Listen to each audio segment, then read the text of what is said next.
Hello and welcome back to the Mature Student. Thanks for listening. Thanks for visiting.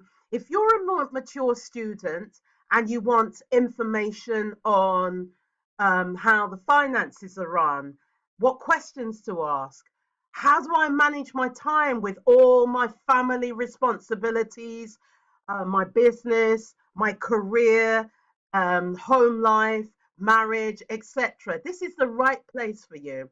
As mature people, we come with life experiences. Now, those life experiences can enhance our university or college journey, but they can present challenges as well. And so I came up with this short vlog to help people like myself who are going through those challenges. So I'm just sharing what I know.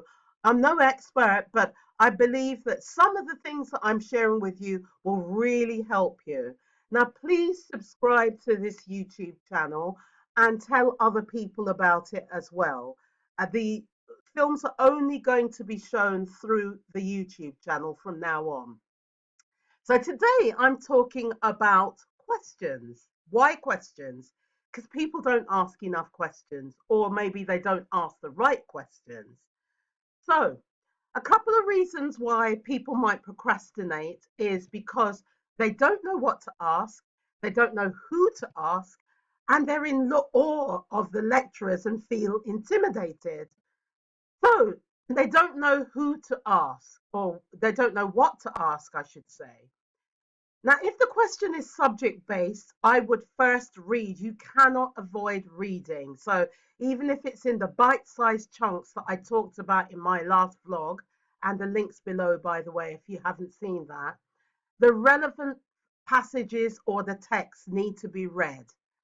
Now, work out the bits that you don't understand, and that's where your question lies, in the bits you don't really understand. You can listen to other students questions and their responses. Very interesting to just listen sometimes. Take note of that and take note of the answers, either from what the lecturer is saying or for whatever other people are saying. If there are gaps between the questions, the responses, and what the lecturer is saying, there's another question for you to answer. So sometimes it pays you to just listen so that you can see where those gaps are. If you don't get the opportunity to ask your lecturer in the actual lecture theatre, then write the question down and email them, or you can see them face to face when you next see them, or you can phone them. But make sure you ask that question. Don't know who to ask? Well, ask your lecturer or another lecturer who is actually familiar with your subject. That's what they're paid to do. Can't put it any simpler than that. It's not being impolite. It's a fact that they're paid because students come onto a course. Ask another student who's ahead of you. They might have finished their undergraduate degree. They might have gone on to do their masters.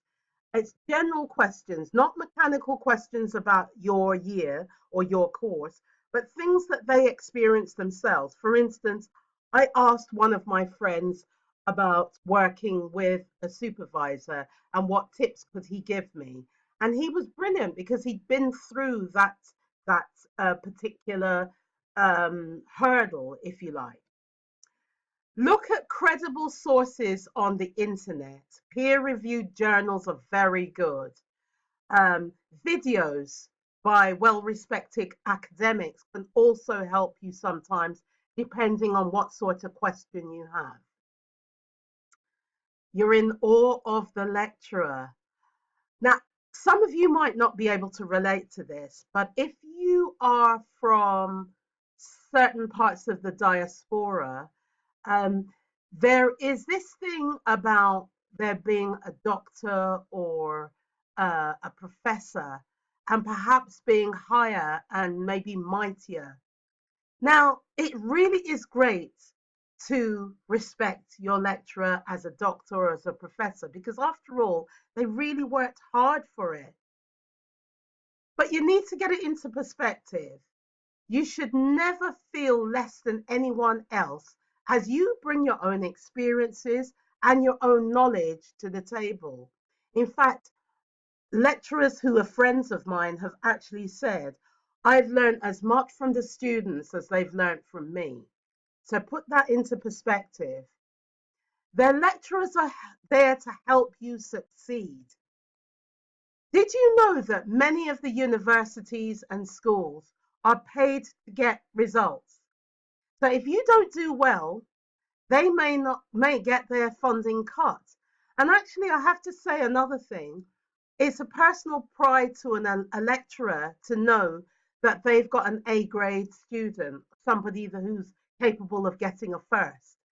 So ask that question to the lecturer.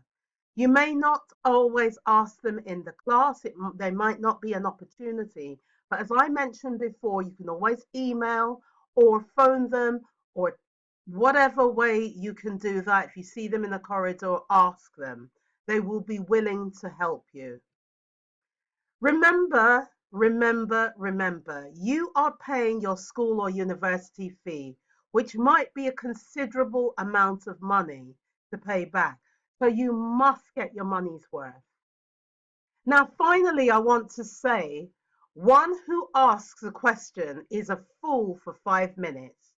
One who does not ask a question remains a fool forever. Now, it's supposed to be a Chinese proverb, but I've heard Mark Twain being credited with the same. It doesn't matter. It makes sense. Ask that question now or remain a fool forever. Think of a question, write it down, and ask the appropriate source. So that's it from me. The mature student, please subscribe and share this video with somebody else who might be struggling in this particular area. I'll see you next time.